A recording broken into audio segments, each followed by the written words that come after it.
बिस्मिल्लाहिर्रहमानिर्रहीम। सबसे पहले तो नए आने वाले नाजरीन से गुजारिश है कि मेरे चैनल को सब्सक्राइब कर लें और साथ लगे बेल आइकॉन को दबा के ऑल नोटिफिकेशन को ऑन कर दें ताकि हर नई आने वाली वीडियो का नोटिफिकेशन आपको बर वक्त मिल सके। एक होती है पेशीन गोई, जो तजिया नगार, बड़े बड़े तजिया नगार पाकिस्तान के, मतलब गुलाम हुसैन, चौधरी गुलाम हुसैन साहब और हारून रशीद साहब वो करते हैं। एक होता है हकीकत बन के सामने आ जाना। तो हकीकत बनने जा रही हैं वो चीजें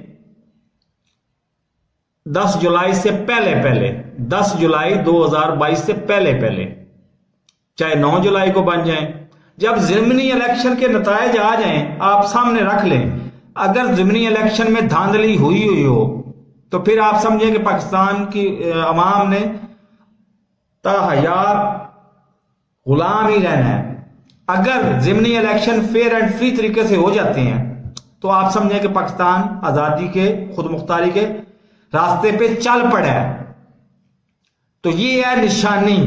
अगर आप देख लीजिएगा, ये अब पाकिस्तानी कौम फैसला कुन मोड़ पे है कि उसने सदा आजाद रहना है या सदा गुलाम रहना है। तो ये आप देख लीजिएगा, अभी 15 दिन की बात है, आज 24 जून है और 10 जुलाई से पहले आपको नताइज आपके सामने आ जाएंगे। तो मेरे इस चैनल को सब्सक्राइब नहीं किया तो सब्सक्राइब कर लें, साथ रखे बेल आइकन को दबा के नोटिफिकेशन को ऑन कर दें ताकि मेरी हर नई आने वाली वीडियो को नोटिफिकेशन आपको बर वक्त मिलता रहे। अल्लाह हाफिज।